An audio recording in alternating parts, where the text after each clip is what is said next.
Inverse trigonometric functions.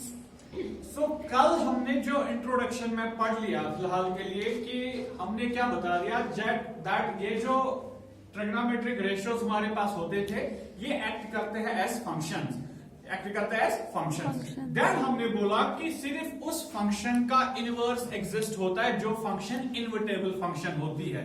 Invertible functions किनको हम बोलते हैं? जो फंक्शन बाइजेक्टिव होती है। बाइजेक्टिव फंक्शन किसको बोलते हैं? जो फंक्शन 1 भी हो, जो फंक्शन ऑन भी हो, जो फंक्शन इंजेक्टिव भी हो, जो फंक्शन सब्जेक्टिव भी हो, वो उसको हम बाइजेक्टिव बोलते हैं। एंड सिर्फ बाइजेक्टिव फंक्शंस का इनवर्स एग्जिस्ट होता है जिनको हम इनवर्टेबल फंक्शंस भी बोलते हैं। हमने देखा कि जहां तक अभी तक की नॉलेज हमारे पास है, हमने देखा जो भी ट्रिग्नोमेट्रिक फंक्शंस हमारे पास है, चाहे वो साइन की हो, cos, tan, cot, cosec and sec, इन 6 में से चाहे कोई भी ट्रिग्नोमेट्रिक फंक्शन हमारे पास हो, हम ये फंक्शंस क्या नहीं होते? बाइजेक्टिव नहीं होते। दैट मीन्स अभी तक की नॉलेज के हिसाब से इन फंक्शंस का इनवर्स एग्जिस्ट नहीं हो सकता। क्यों? क्योंकि ये बाइजेक्टिव नहीं है।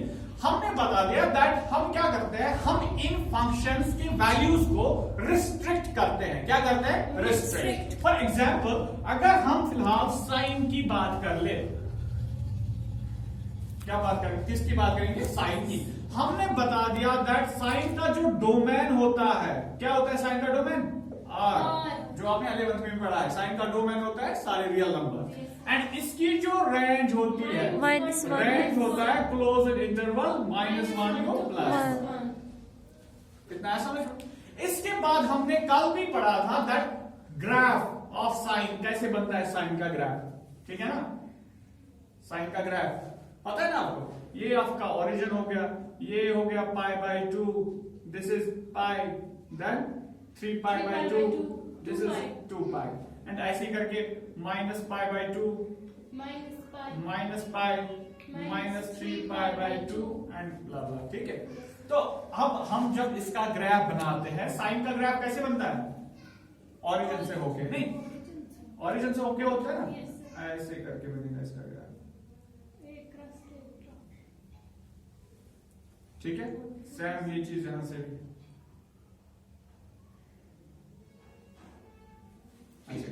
ये बनता है किसका ग्राफ? साइन। अगर हम इस ग्राफ की तरफ नजर दौड़ाए, देख लो यहां पे अगर फर्क देखो, ये से फॉर एग्जांपल ये x है, कोई पॉइंट है x1, यहां पे कोई पॉइंट है x2। अगर ये +1 है, ये -1 है, क्यों है ये +1 -1? ये तो साइन की रेंज है ना, -1 to +1। अब अगर मैं यहां से बात कर लूं, देखो ये पॉइंट जो यहां पे बनता है, ये पॉइंट जो यहां पे बनता है, ये दोनों पॉइंट्स जो है ये सेम वैल्यू दे रहे हैं जो यहां पे है। तो कौन सी बात है ना, x, दैट मींस ये जो है ये fx है, ये क्या fx1 है, ये क्या fx2 है, एंड दोनों जो है वैल्यूज क्या दे रहे हैं? y तो एक्सिस है, ये दोनों जो है ये सेम वैल्यूज दे रहे हैं ना, सेम वैल्यूज। इसी से हमें ये पता चलता है दैट ये फंक्शन 1 नहीं हो सकती। 1 की डेफिनेशन ये सेटिस्फाई नहीं करते हैं। क्यों नहीं करते? क्योंकि दो जगहों पर एक ही इमेज बन रही है ना, तो 1 ये नहीं है। ऑन टू के लिए हमें पता है ऑन टू होगी, व्हाई? बिकॉज ऑन टू के लिए हम कोडोमेन चेक करते हैं, कोडोमेन के सारे एलिमेंट्स एग्जॉस्ट होते हैं, वो किसी ना किसी से इमेज बना लेते हैं। अब हमने क्या बोला दैट इनके वैल्यूज को हम रिस्ट्रिक्ट करते हैं। क्या करते हैं? रिस्ट्रिक्ट। ग्राफ को रिस्ट्रिक्ट करना मतलब हो गया वैल्यूज को रिस्ट्रिक्ट करना। हम क्या काम करते हैं? देख लो π/2 पे थोड़ा ऐसे बन गया,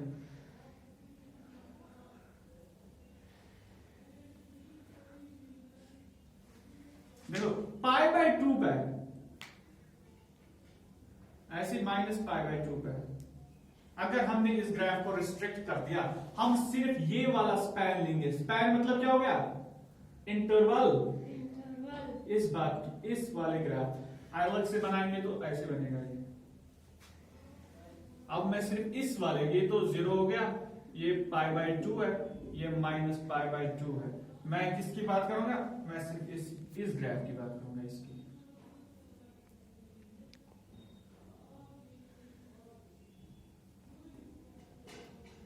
बात है समझ में? यहां तक मैंने इसको रिस्ट्रिक्ट कर दिया, रिस्ट्रिक्ट, ये समझो ये पाई बाय 2,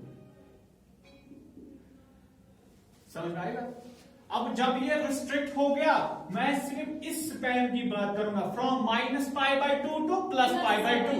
अब किसी भी पॉइंट पे ये चेक कर लो, ग्राफ के हिसाब से किसी भी पॉइंट पे चेक कर लो, ये वाला यहां से जितने भी पॉइंट्स है, जितने भी किसी भी पॉइंट पे चेक कर लो, इसका एक स्पेसिफिक वैल्यू आएगा, इसका एक स्पेसिफिक वैल्यू आएगा, इसका एक फिक्स्ड वैल्यू आएगा, हर किसी पॉइंट पे एक यूनिक वैल्यू आएगा। दैट मींस अब जो ये फंक्शन है, यहां से रिस्ट्रिक्ट करके सिर्फ ये वाला स्पैन लेके ये फंक्शन क्या क्या क्या बन गई? अब 1 1 भी बन गई, ऑन तो पहले से ही थी, अब ये फंक्शन 1 1 भी बन गई। दैट मीन्स अब ये फंक्शन किसकी बात कर रहे हैं हम? साइन की। अब ये फंक्शन क्या हो गई? बाइजेक्टिव हो गई। क्या फंक्शन हो गई? बाइजेक्टिव हो गई। दैट मीन्स अब इसका इनवर्स एग्जिस्ट हो सकता है। बात है समझ में? अब क्या हो सकता है? इसका इनवर्स एग्जिस्ट होता है, हो सकता है। अब देख लो कैसे हम इसका इनवर्स जोड़ेंगे। अभी तक जो हमने पढ़ा था, इसका जो साइन की रेंज क्या थी? ये डोमेन क्या था? और रेंज क्या थी? From -1 to +1। अब देख लो यहां से जो है साइन इनवर्स, अब हमें इनवर्स देखना है ना, साइन इनवर्स। जो डोमेन है, डोमेन की वैल्यू कहां से कहां तक है? क्योंकि अब तो इसमें सारे रियल नंबर्स नहीं है, क्योंकि हमने रिस्ट्रिक्ट कर दिया। दैट मीन इसके वैल्यूज कहां से कहां है? ये तो -1 से स्टार्ट होके +1 तक, यहां पे है ना +1, यहां पे क्या है? -1 +1। कहां से स्टार्ट हो रहा है? डोमेन स्टार्ट होगा -1 टू +1। जो इसमें रेंज थी, डोमेन आएगा -1 टू +1। अब रेंज कहां तक जा रही है? फंक्शन कहां से हमने रिस्ट्रिक्ट कर दी? -π/2 टू +π/2, क्योंकि फंक्शन वहीं से रिस्ट्रिक्ट कर दी मैंने। अब रेंज क्या कहलाएगी इधर? Range -π/2 to π/2। समझ में आई बात? समझ में आई बात? अब देख लो हम क्या बात करते हैं। हम अभी तक जितनी भी फंक्शंस अभी तक हमने पढ़ी है, हमने बात की है रेंज की। जैसे है ना, हमने रेंज बता दिया, ऐसी कॉस का range, then tan, cot and all that, वो हम रेंज पढ़ते थे। अब जब हम इनवर्स पढ़ रहे हैं ट्रिगोनोमेट्रिक फंक्शंस का, क्योंकि हम इनको रिस्ट्रिक्ट करते हैं, नहीं तो ये इन्फिनाइट वैल्यूज देंगे ना। अगर हम ग्राफ प्रोड्यूस करेंगे, ये कब खत्म होगा? कभी नहीं खत्म होगा। ये तो पूरी तो कंटिन्यूअस प्रोसेस है, तो एक इन्फिनाइट सी चीज है ना। ये हम रिस्ट्रिक्ट करते हैं, तभी जो इनवर्स में रेंज होता है, इसको हम रेंज नहीं बोलते, इसको क्या बोलते हैं? प्रिंसिपल रेंज बोलते हैं। प्रिंसिपल रेंज क्या बोलते हैं? Principal range. क्यों बोलते हैं प्रिंसिपल रेंज? क्योंकि ये हमने रिस्ट्रिक्ट कर दिया है, इस स्पैन को लिया है, इस इंटरवल को लिया है, नहीं तो ये इन्फिनाइट सी चीज थी। बात है समझ में? ये तो हमने डाला ना, नहीं तो ये इन्फिनाइट थी, यहां करके कितना सारा ग्राफ था। हमने इसको इतना ही रिस्ट्रिक्ट कर दिया, हमने सिर्फ इतना ही इंटरवल ले लिया, इतना ही स्पैन ले लिया, तभी हम इसको क्या कहते हैं? Principal range. प्रिंसिपल रेंज बोलते हैं हम जब हम इनवर्स का रेंज देखते हैं। अब साइन तो ये था, साइन इनवर्स ये आ गया, अब ये इसका डोमेन हो गया एंड ये इसका प्रिंसिपल रेंज हो गया। समझ आई बात? अब एक और चीज है, यहां पे एक क्वेश्चन उठता है। आप मुझे बताओगे सर आपने तो इजीली बता दिया दैट हमने π/2 से -π/2 से π/2 तक रिस्ट्रिक्ट कर दिया इसको।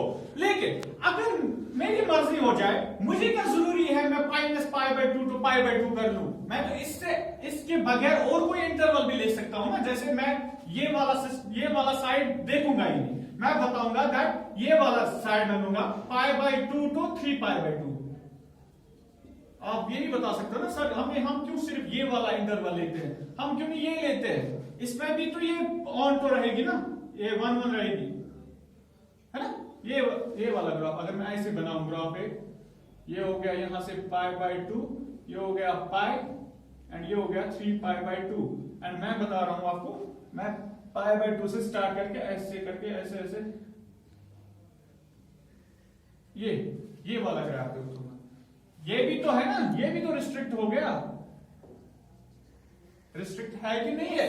Yes. इसमें भी ये जो ग्राफ है, इसमें भी ये वाला स्पैन जो है, ये वाला इंटरवल जो है, ये 1 1 भी है, ऑनटो भी है, ये भी बाइजेक्टिव है। इस ऐसे करके भी इनवर्स निकल सकता है। लेकिन आप क्वेश्चन पूछ सकते थे कि सर फिर हम इतना ही क्यों लेते हैं, हम क्यों नहीं ये लेते हैं, या और कोई इंटरवल 2 पाई से आगे भी है ना, 2 पाई के बाद 5 पाई बाय 2 आएगा, देन 3 पाई 7 पाई बाय 2, हम वहां पे भी तो कोई इंटरवल ले सकते थे, हम क्यों ये वाला इंटरवल लेते हैं? बात है समझ में? अब मसला इसमें कुछ भी नहीं है, ये उतना कोई बड़ा इश्यू नहीं है। मसला ये है, जब ट्रिग्नोमेट्रिक फंक्शंस ये कॉन्सेप्ट डेवलप हुआ था, तभी से ये माना गया कि इसी इंटरवल का हम इनवर्स फाइंड करेंगे। तो वर्ल्ड वाइड एक्सेप्ट होने की बात है, हर किसी जगह इसी वाले इंटरवल का वैल्यू ले लेते हैं, और कोई इसमें उतना बड़ा मसला नहीं है। अगर आप इसका भी निकाल सकते हो, इसका भी निकालो, कोई इश्यू नहीं है। बात आई समझ में? सिर्फ इश्यू इसका है कि हम करते क्या है, हम इस ग्राफ को रिस्ट्रिक्ट करते हैं फ्रॉम -π/2 टू +π/2, जिससे हमें इसका वैल्यू मिलता है, डोमेन मिलता है, इसकी प्रिंसिपल रेंज मिलती है। बात है समझ में? क्लियर हो गया इतना? ऐसे करके हम साइन का, देन कॉस भी आप निकाल सकते हो ना खुद ही। कॉस का क्या करेंगे, देख लो, कॉस की डोमेन क्या होती है? Obviously real number. रेंज क्या होता है? -1 टू +1। ऐसे अगर जब इसका ग्राफ बनाते हैं हम, कॉस की बात कर रहा हूं मैं, ऐसे करके जैसे उसका बना दिया, ये तो 0 हो गया, -π/2, ये क्या हो गया? -π/2, this is pi, -π, this is -3π/2। ऐसे करके इधर π/2 -π/2 पाई, देन 3π/2 2π। एंड कॉस का ग्राफ कैसे होता है? ये तो ओरिजिन से नहीं निकलता है, पता है ना इतना? अब ये कैसे बनता है कॉस का? ओरिजिन के थोड़ा ऊपर से, यहां से π/2। देखो एक चीज हमेशा याद रखना, साइन का ग्राफ ओरिजिन से निकलता है, π/2 को टच नहीं करता, तब जाके आपको ये याद रहेगा, उम्र भर के लिए याद रहेगा कि ग्राफ कैसे बनता है ना? याद सिर्फ इतना रखना है कि ओरिजिन से निकालना है, π/2 पे ये टच नहीं करता, ये पाई पे टच करता है। एंड ये जो है कॉस, ये ओरिजिन से नहीं निकलता है, बट टच किसको करता है? π/2 पे। ये तो सेम सी बात है। ऐसे करके ये आएगा, यहां से यहां तक, यहां से यहां, फिर आगे से ऐसे उल्टा फिर से आएगा, ऐसे करके यहां से π/2 को टच करेगा, यहां से इसको नहीं, यहां से इसको टच करेगा, तो आगे जाएगा। ठीक है? एंड ये सेम वही चीज है, जैसे ये इनफिनाइट है, वैसे ये भी इनफिनाइट इंटरवल्स बनाएगा, है ना? इसको भी हम क्या करते हैं? रिस्ट्रिक्ट करते हैं। अब जैसे इसको रिस्ट्रिक्ट किया, -π/2 तो +π/2, कॉस को कहां से रिस्ट्रिक्ट करते हैं? कोई बता सकता है कॉस को कैसे रिस्ट्रिक्ट करते हैं? 0 से पाई तक। गुड। ये जो इंटरवल है इसमें 0, एक तो ओरिजिन यही एक्स एक्सिस का, ये जो वाई एक्सिस होती है, ये वाला, ये यहां से लेके पाई तक, ये वाला है, इसको हम रिस्ट्रिक्ट करते हैं। अगर अलग बनाएंगे तो ऐसे लिख सकते हैं, ऐसे बनाएंगे इसको अलग से, तो मैंने उसी पे बना दिया, ऐसे करके ये बनेगा, ये हो गया π/2, ये हो गया पाई, ऐसे करके ये ग्राफ बनेगा।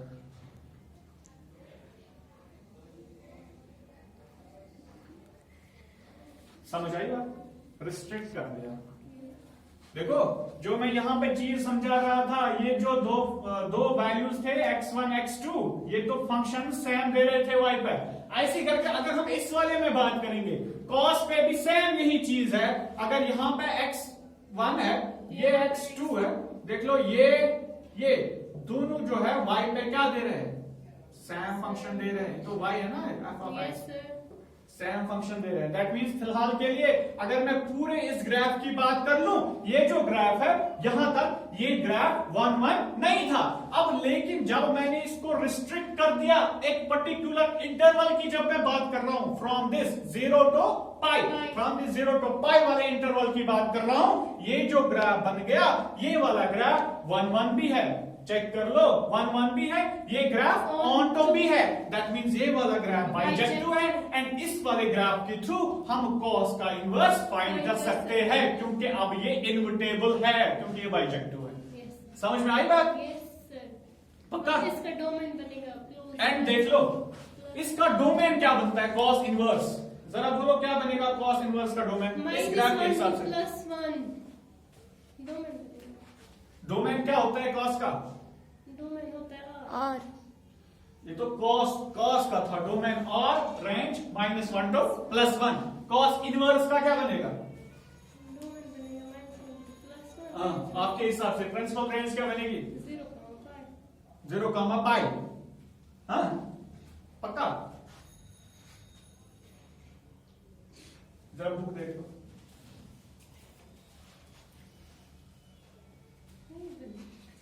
यहाँ पे भी हमने किया ना -2 तो कॉमन सी बात है ना, जैसे उसमें निकाला था, किसमें?